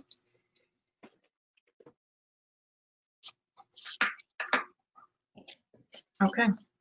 Any other discussions or anything on the fees? I mean, we certainly could entertain a motion to increase any of the other fees as well, or people want to just leave it at that. I just wanted to go back to what Pam was saying about the town employees not getting passes last year. Is that something that was special, or did we vote on that? I don't remember that, so. No, it's listed, town employee is $45. Oh, and they want it for, what did you say? They Pam, wanted? as I recall, the issue was, and I'm racking my memory back, but the issue was, well, it's been published on the fee schedule. I don't believe it's in our park rules anywhere. Oh. So it's one of these Mm-hmm. practices that just happened over the years. But there's nothing in our rules that allow for this. So it really has to become a rules decision. And, you know, we really need to understand the number of people involved. And then so effectively, because it wasn't part of our rules, these individuals do not live in town, and we were restricting access to out-of-towners. So, I mean, technically, it really shouldn't be on the fee schedule, Pam, because there's nothing in our rules that allow for it. It was on there well before me, so That's, yeah, and as our CEO says, don't ever stand in a room with him and say that's the way we've always done it, and that's why we, you know, it's just so, I'm stating the facts. right, and it's been inherited. I'm just saying this is a sheet I've inherited, so this can make that decision. How many have we sold in the past, Pam? Like, was it a lot of people? You know what, I really would have to confirm that with you, but Jamie, do you have any feeling of that? The problem is they're not in a separate category, like in our system. They would just be permitted the ability to purchase a beach sticker. So I don't think we could go back in our system and necessarily pull that data. It's something we could absolutely monitor, but I'm not sure that we would have the ability to just go in and pull that immediately through the system. I mean, I And only know it was one. also very loosely defined as in terms of what town employees are and what population included. As I understood it, it had been extended, for instance, to the staff of the Darien Library, who really are not in fact town employees at all. So if it's something that we want to think about, I think that has to be part of a different discussion and part of an update to the rules. So it sounds like we have to clean up that area a little bit.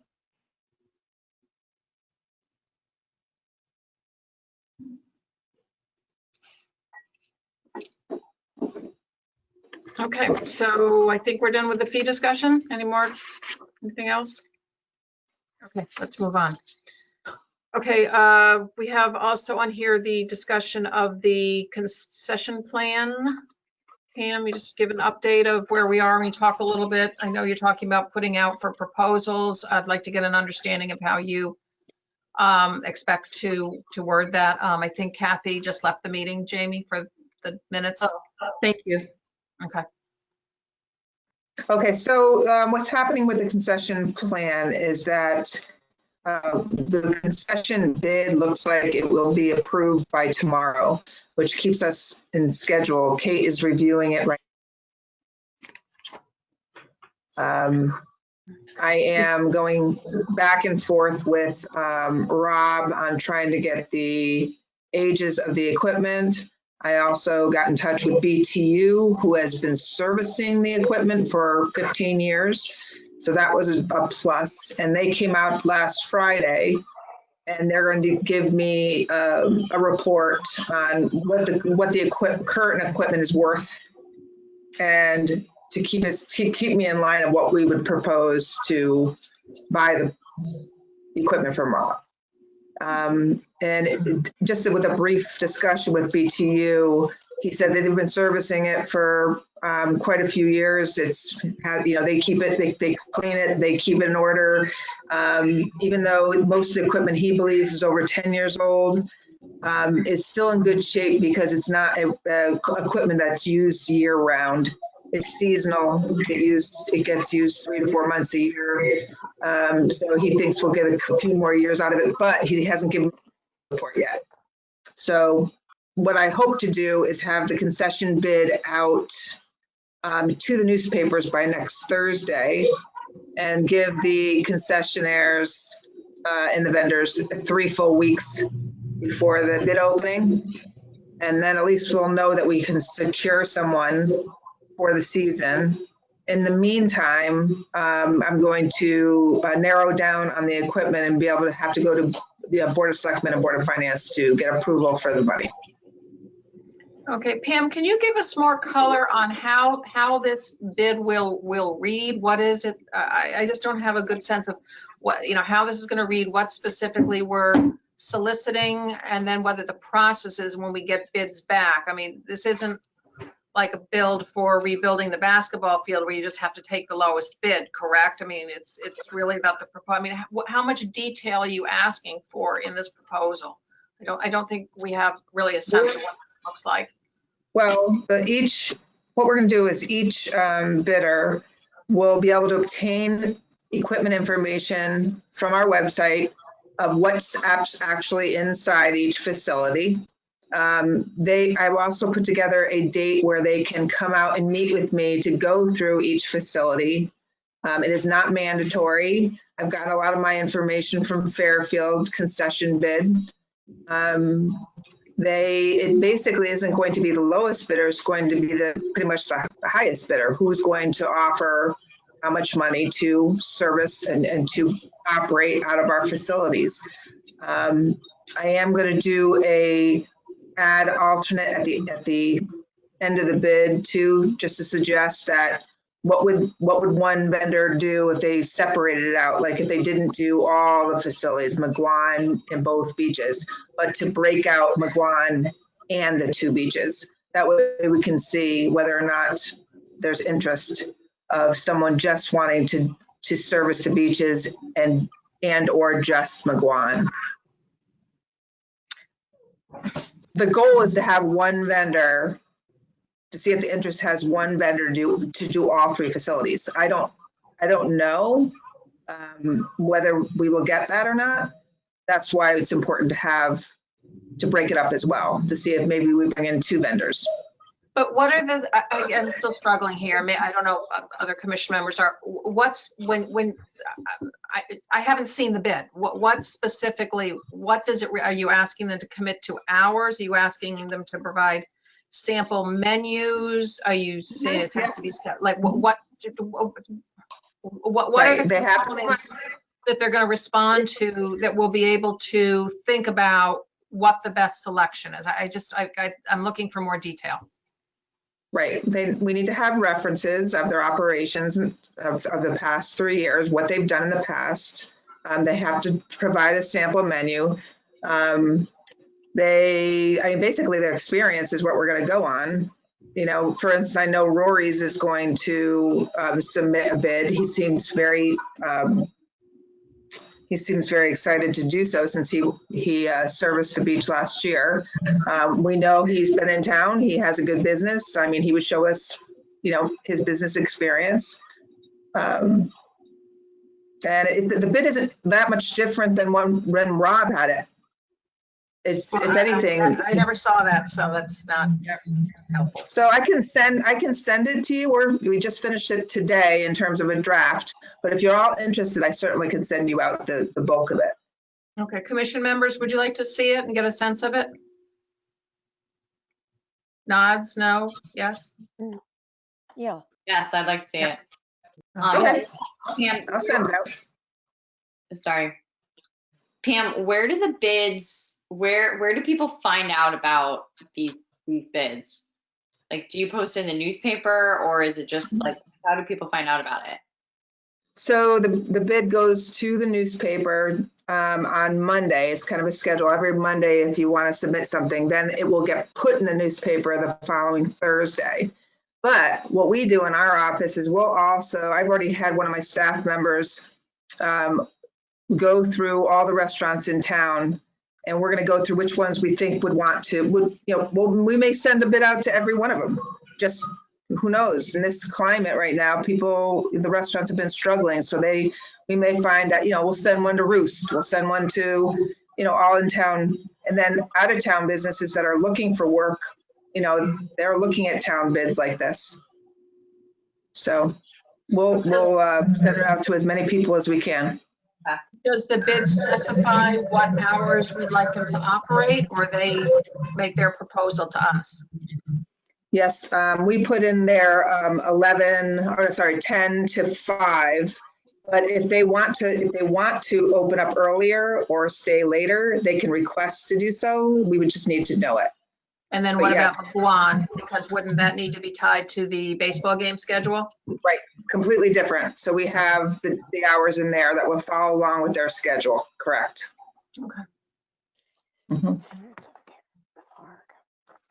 So that's really where we're at with that. I think that hopefully, I can narrow down the cost. It looks like it's going to be under $10,000 to purchase Rob's equipment.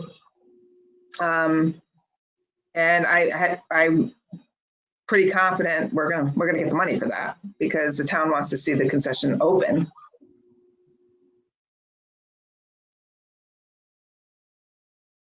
Okay, other questions for Pam? And then Pam, who will be involved in making the decision? I'm hopeful that the commission or representatives of the commission will be involved in the selection. In the bid opening, you're very welcome to come to, that's up to you. Whoever wants to be involved with that. Okay. And where will that be? Is that like a separate meeting time? If the bid is approved by Kate, the final one, then we will strive to get that in by Monday. Their office staff does that. And then, go ahead. Who is deciding I think the question was like, who is deciding the final bid? Well, typically, I do with the town manager. We go through the bids, and typically it's the lowest bid, right? Typically that's the way to, unless a contractor has not done very good work and you've had experience with them in the past, you do not have to choose the lowest bid. But typically, to keep these bidders honest, they're coming in at a very competitive price.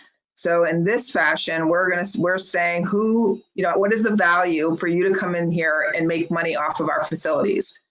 And how much are you willing to give the town?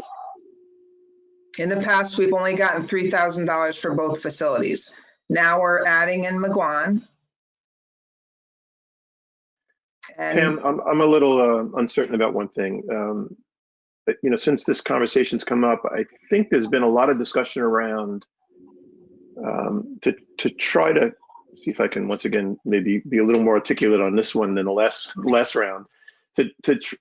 I guess to determine what the community might be interested in seeing in terms of concessions. So the nature of the type of food that most folks in the community would like to see, the quality of it. That's where I was going. Kind of the healthfulness of it, or the healthiness of it. So I guess when you say we may just accept the lowest bid, I don't think you really mean that, right? Because if you do, that's not, I think, what we have been saying in terms of the spirit in the way that we've approached it. Because I think what we're saying is, we being the commission has been trying to find a formula here where it's not simply the lowest price provider who's going to bring in the worst quality food, It's some No, I type of don't- a balance, right? So I definitely don't mean that. No, And, that's why I'm, right. I don't think you do. And it would have been helpful had I known that you wanted to see I've been working really hard on getting the bid ready. But in the bid too, we do state that we want a variety of food, of healthy food, of concession food, your regular hamburger, hot dog, snack, healthy garden salad. So we do add that in there as well. And we are looking for a sample menu. So we'll take all that in consideration. Now, we're not going to just simply say, someone says, I'm going to give you $10,000 and then you're in. Homework has to be done. You know, I'll have to talk to the vendors in depth of who bids. And there'll be a little bit of homework that will be done before someone's chosen. But seemingly that Tierra was involved with the concession, would it seem that, Tierra, why don't you come to the bid opening? And we can go over them together. I would love to be there and get more involved in it. Yeah, I feel like, you know, what I would like to see is more, you know, is a variety, you know, and even if that means 3 bidders for those, you know, for Pear Tree and Wheat Beach, or 2 different ones, and then the sports field, because they all have different feels with them. And so I just, you know, and I think we really need to elevate like the type of food that we're providing to our community and how we're feeding, you know, the kids at the beaches and the sports fields, and the adults too. So yeah, I'll definitely be there, Pam, to be involved in Absolutely. it. All right. So Yeah, and that's consistent with, that's very consistent with the report that we got from the concession consultant that we hired. And when you remember his report, he was really recommending varied menus at each of the locations to pick up on just to provide variety, to pick up on a slightly different vibe and how the parks use. Now, I don't think any of us were into the funnel cake concept, but the idea that it wasn't to provide variety and some nuance between them was something that he certainly recommended. So I think what we're all saying, Pam, is we don't want it simply the person who says we'll pay you the most rent is the one that gets it without really considering conceptually what it is we want to deliver. I agree with you. Okay. Great. We're on the same page for sure. Okay. All right. But that's what I was concerned when you kind of said, well, you know, Kate and I'll make the decision. I'm like, oh, you know, because we haven't really had these conversations with Kate. Okay. No, I look forward to working with you, Tierra. That'll be perfect. Yeah, sounds good. Okay. Any more questions or discussions on this? No. Nope. Everybody's good? Okay. Thank you. So I'm sorry, can I just to clarify then? Of course, Mike. The date for then a decision.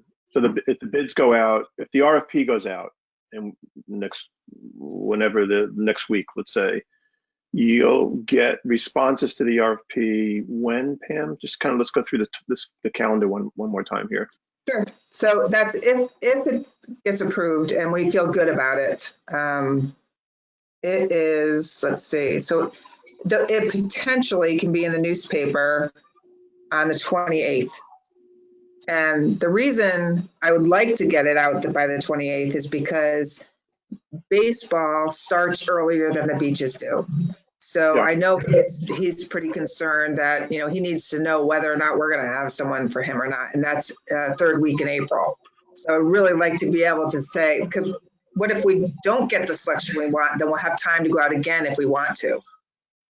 So that would mean that February, 1, 2, 3, it was looking like it would be a potential bid opening on February 17th. And that's usually at 3 o'clock. Yeah, I guess where I'm going here is, and this may be a kind of an extraordinary request, is that I think given all the conversation we've had around this, I think the commission should ultimately vote on your recommendation, or have an opportunity to A, understand it, and B, vote on it. And maybe it does line up with our February meeting, potentially. And we could do that in an executive session as well, or Laura, you could decide whether that needs to be, or, I mean, these, you know, whatever their proposal numbers are, they're public anyway, so I'm not sure that needs to be But I Our just suggest meeting that is that we, night, Mike. I'm sorry, say again? Our meeting is that night, February 17th. Okay. I guess we'll have to figure something out here, but whether it's that meeting or another meeting, or we hold a special meeting, I think, given all the discussion, I think the commission Yeah. should really weigh in on this, you know, with a good open conversation around it. Yeah, I agree. That's my Okay. suggestion. And this isn't in any way questioning Pam, Pam, the work that you and Kate will do. It just seems like it's appropriate given all the conversation over the course of the last year or so that we've had around the topic of I concession. agree with you. We could always move our February 17 meeting to the 24th. I think we voted on that because it's the holiday, and I'm not saying we couldn't switch it, but I think we had looked at the 17, that's around the school vacations, I think is the issue. Oh, right. No, our meeting is the 10th, February 10th it got moved to. Yeah. I believe it's the meeting is February 10th. The 17th is during school break for sure. Right. Right. So we're not meeting on the 17th. We moved it to the February 10th.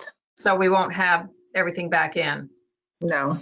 So we might need to call a special meeting later in February to go through it. I think to be safe. Yeah, that's fine. We can do that. Yeah. I'm not going anywhere. I never go anywhere. I've been outside of my house in 2 days. Go ahead, Jamie. Adele wrote in the chat, could you discuss the funding for purchase of the equipment? Yeah, I don't have the details for the funding yet. Okay. No, but it's our intention to go to the Board of Selectmen Mm-hmm. and then in turn the Board of Finance to get them to allocate us the money to do so. Right, when I narrow down what we're going to offer. Right.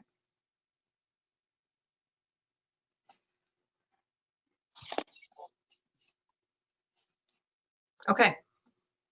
All right, so that was a very helpful discussion. I think we're all up to speed.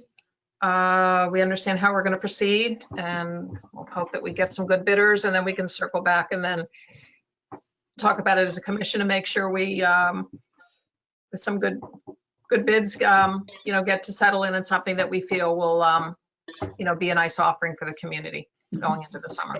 And if anybody knows of any businesses that would be interested, please forward me the information and I'll get it out to them. Yep. Okay. Thanks, Pam. Thank you. Thank you. Okay, hopefully we can do this pretty quickly. It's just an update discussion on the winter dog program. We had agreed that we wanted monthly updates. So Pam, I know you had sent out, I think to everyone in the commission, I think it was one report from Chip Stahl. I don't think it was just for one week. I don't know. Are you getting them every week? I've only gotten 2, but one since we voted. And it was very little activity, no issues. We had recently, since the last meeting, Jamie had ordered it was Val and I, wasn't it, with the big banner. And so we had a big banner put up on the security gate at Weed. If you haven't seen it, it's quite large. It's hard to miss. And we haven't had no issues that I've heard of. And every time I've been there, I've witnessed people paying attention, and their dogs are leashed when they're walking in the parking lot. And it's all good so far. Okay. I did have one observation of a dog over by the rocks in the playground. So that was one time. And Jamie, what were you gonna say? No, we also updated, working with Kathy, we redid our rules to be more like fun and positive, and we updated that on our website, as well as there's a temporary sign out there now, and I'm picking up the professionally done one tomorrow to put out as well. I saw that, Jamie. It looks so good. I thought it was really cute. Yeah, it's fun. Adds a lot of cheer. Yes. Jamie, you want to give the commission a highlight on our discussion with Kelly, Patty, Kathy, yourself, and I? Yes, so essentially we are working on a concept for a campaign. It's bigger than the dog program itself. It kind of started there, but it essentially the idea started with being a way to recognize people who were doing things properly at the dog area, to make it more of like a positive message instead of just, you know, reporting on the people who aren't doing things the right way. And so we proposed the idea of like getting caught doing the right thing as like a campaign, and then it just made sense to make that more across all of our parks. So we're trying to come up with a whole idea and social media campaign and things like that where we could catch people doing the right thing, and also having like a hashtag of like 52 week do the right thing. And so like we can consistently tag it, and kind of you can look back and see all the ways that people are doing the right thing in our parks instead of always being so negative. And we would love to do some sort of recognition of those people aside from just posting on social media and things like that. So that's still kind of working out. But we even have like a calendar concept more towards the dog side of things to do like fun holiday like themes and things like that to recognize the fun and the good of the dog program, and recognizing, you know, the utilization of the space that's new over there, and just focus more on positivity in our parks than it always being like a negative thing, but also as a great way, like, you know, we talk in all these meetings about like all the dogs being off leash and stuff. So let's start recognizing people who are on leash at Woodland Park and things of that nature. So it was just kind of a fun concept. We're hoping to start it on Valentine's Day if all comes together. Great. Okay. Well, it's really nice to hear that we've got some members of the community and the dog community specifically really now, you know, working with us. So hopefully that'll help move what's been a frustration into something that more comes out, as you said, bringing the benefits for the community. So I'm really glad, and thank you to them for, you know, they came and they presented and they were very persuasive, but to then, you know, continue to support the efforts is really, really important. That's really what it's going to take. It can't just be the 9 of us. Absolutely. Okay. Anything else on that, or we will move on? Okay. The last item I put for discussion tonight, and this is really just an opening, you know, discussion. It's not something we're going to, you know, settle on tonight, but I really want to begin the process. Is really developing what I would envision. But Mike, you had brought this up early on, and really for you this evening, brainstorming about how would we create I guess I'm envisioning some kind of a document of standards of care for the parks, because, you know, we talk about it, we touch on it, we do our tours, but, you know, we don't have guiding principles, so to speak. So, you know, one way you could do is have more of something that would call, you know, a principle statement or a vision statement or whatever, and then, you know, more detail underneath it. But you know, really, how do we think about that and therefore provide guidance to Pam and the staff as what we perceive as the appropriate care for our parks? And some of that, Pam, you know, I queried you and tied into is, you know, us understanding how you and the staff go about setting your maintenance schedule for the year. Do you have lists of, okay, these are the we must do every year, we must do every 6 months, here's the wanna do's, here's the rotating, whatever, and how do you translate into, you know, the capacity that you have? Because it might be, we could get to a point where the standards of care that the commission believes are appropriate. If you mapped out what was required to do that, you would say, well, that would take 3 more bodies than I have. So then that would be the commission through the budget process championing for more ways, you know, or budget dollars to support the parks. But, you know, you can't do that. It's like when I build my, you know, my plan of work for my team every year, we have to lay out the work that we need to do to meet our regulatory guidance.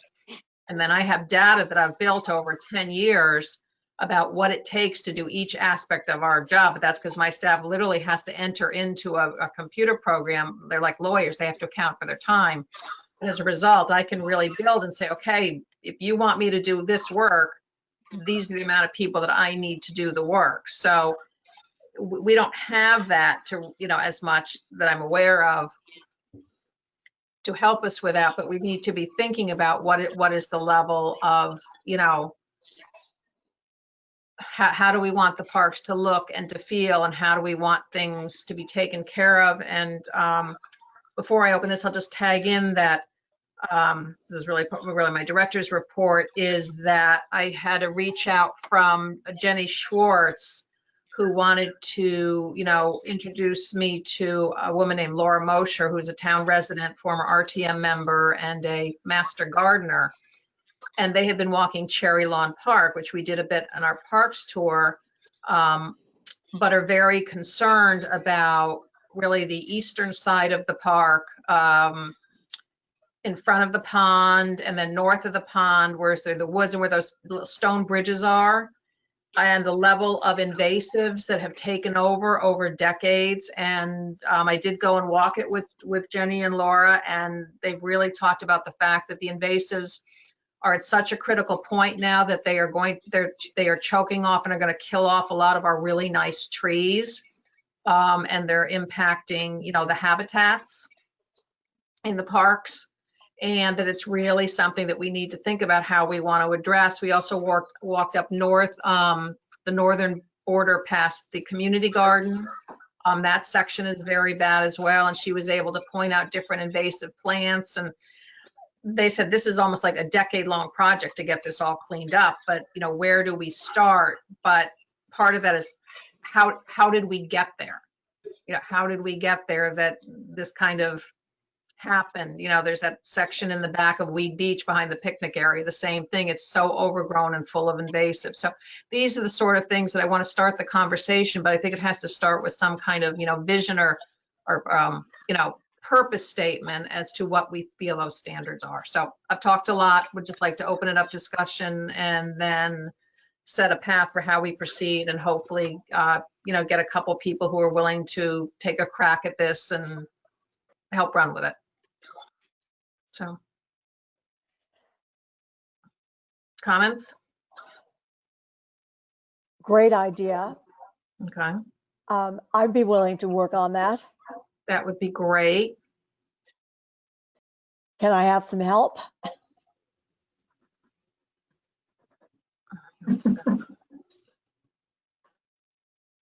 Well, I'm always here to help you, Mary Louise. Okay, yeah. It'd be great to get a couple people from the commission, though. Yeah, I can help too.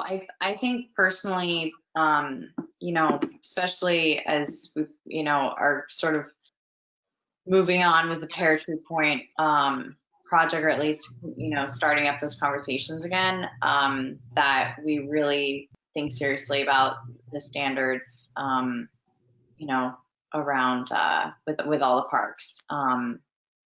So yeah, Mary Louise, I'm happy to help tackle that with you. Okay. This is Patty Baumgardner under Mary Louise's guide. I'd be happy to help out as part of the RTM Parks and Rec. Thank you. That'd be great, Patty. Yes, that would Yeah. be terrific.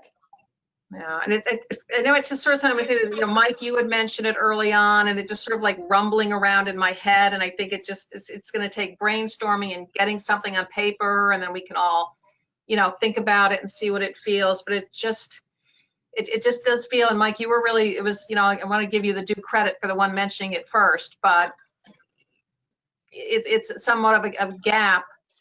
And, you know, we have the master plan that talks about what specific parks could look like and what we could deliver, but there's not this feeling of, you know, what do we want them to be like?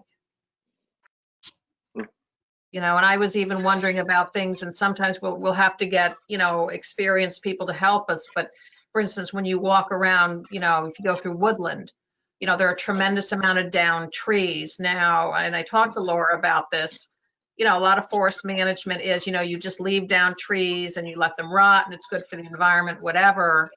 But she said when there's areas that are meant to be utilized by people, there can be a balance with that. So how do you know when there's too many trees that are down and you need to do some clearing? So these are the things over time we would have to learn about and get expert help on, whatever. But I think there's more even basic places, you know, that we can start, that it gets down to, you know, Pam, I emailed her when I was down at Weed Beach I noticed that the front of the paddle hut looks terrible. The paint is so, and I don't remember noticing that even last fall. And I'm thinking maybe it was that terrible storm that we had that hit this particular neighborhood so badly back in November. But just noticed a real deterioration in it that I hadn't noticed before. And, I don't think we had really, talked about that previously. So thinking about all those sorts of things.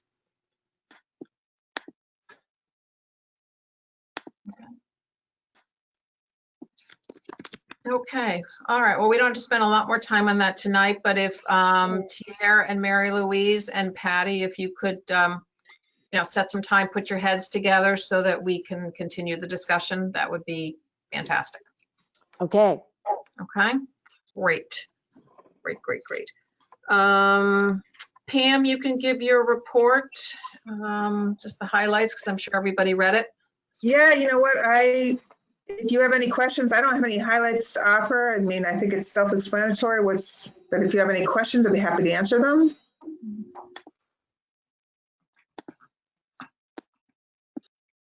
Any questions? I was just wondering, you had mentioned you were hoping to meet with the foundations again about restarting the Weed Beach Meadow project. Do we have any reasonable prospects as how that might play out?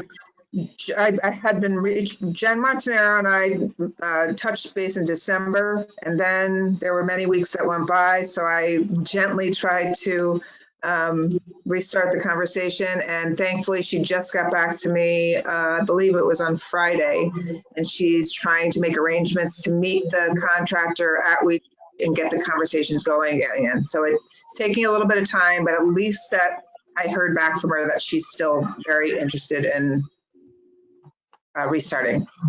Okay. Good.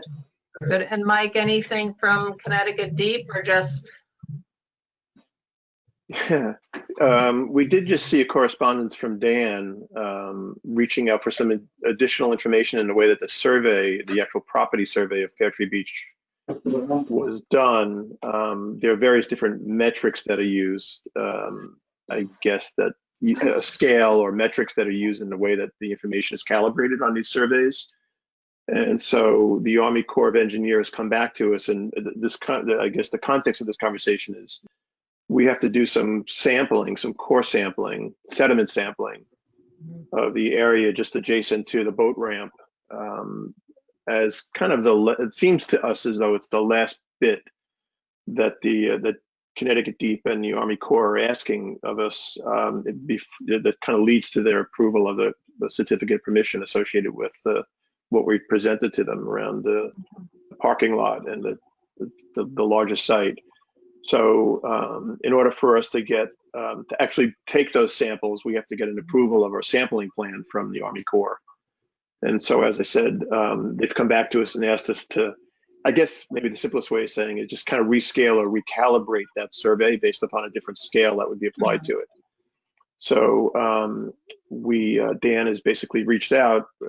We've set up a call for Friday just to go through that, to understand who needs to kind of weigh in on that, to understand how to get that done so that we can in turn follow up and present that information and hopefully move along with the process. So that's all. Okay. That's all we have at the moment. Okay. So next step is to figure out exactly who has to do what and in what order. Yeah, it's been a long kind of circuitous process here, but it's moving, which is a good thing because it hasn't been moving through the entire period here, but it's kind of moving in fits and starts. Okay. Thanks for that update. Okay. Other questions for Pam or Jamie? Jamie, any highlights on your programs? Well, I do want to make a correction. I lied to you guys earlier tonight. So it occurred to me that this summer is the first summer that I was really in deep familiar with our beach stickers and that we weren't doing the town staff passes this summer. So I quickly looked up on my phone 2019, and we do have a thing in the system to account for staff. And there was 52 passes allocated in summer of 2019 to town employees. Great. Thanks for that update. So my apologies on that. No, that's fine. I don't think I have too much. We are in the process of planning spring and summer right now, so it is looking a lot more positive. On the 19th, they opened us back up on sports, so we were limited to 4 for our sports, so that's like really exciting, being able to open those back up for what is going on currently. And that's very optimistic for us planning the spring and summer. We're pretty much planning as usual, and then we'll just scale back as necessary. Seemed like the best way to go. So we're working on that currently. We're hoping to host Something Sweet here in February, but it's going to be Something Sweet on tour since we can't have a dessert room in the dessert war in the cafeteria. So we're going to hopefully have each establishment host their own table, and it's almost like a drive around town dessert war. But I honestly think it could be great, and it could get foot traffic in our local businesses that really need it right now. So I'm still kind of working through, it's a mix between comfort level versus woohoo, get people in the door. So I'm hoping to make sure everyone's comfortable with it, but a couple seem very, very excited about it. And so that could be a really cool opportunity to even change the feel for the event in general.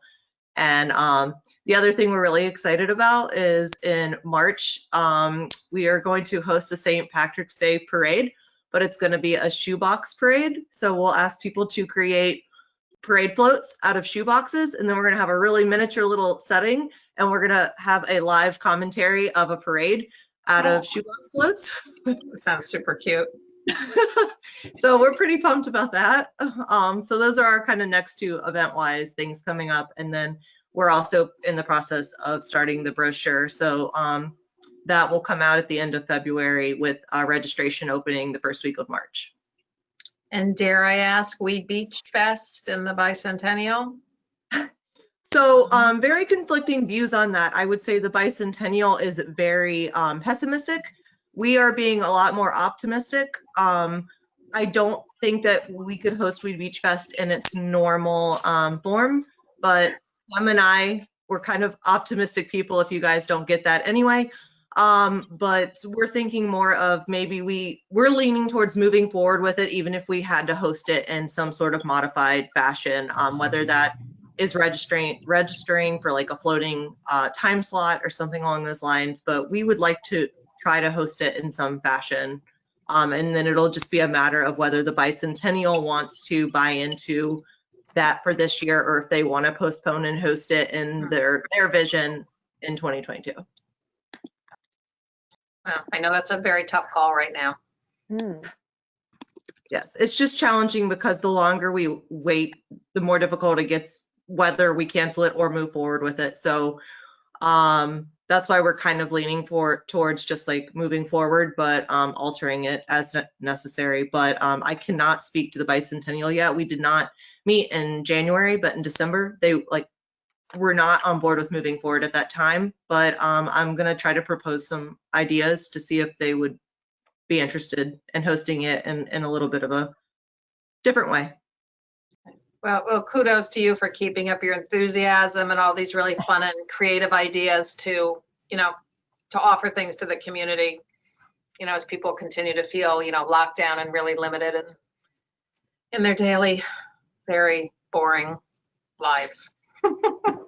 Very, very, very boring lives. So, okay. All right. Well, thank you. I don't have too much more other than the item I mentioned in terms of getting out to visit the park with Jenny and Laura. So I think we can wrap this up unless anybody has new business that they want to move into. I'm thinking probably not, but okay. Okay, then I think we can take a motion to adjourn. I will make such a motion. It was Mary Louise, and I saw Mike's hand go up pretty fast. Yeah, and again, another 14 hours of staring at a screen today. So Lori, I'll take that as a yes. Yes. Amy? Oh wait, no. Yep, Amy is here. Yep. Yes. Susan? Yes. And Tier? Yes. Thank you. That's everybody. Mike? Okay, good night. Good to see Good to see everybody. you guys. Bye. Bye. Thank you.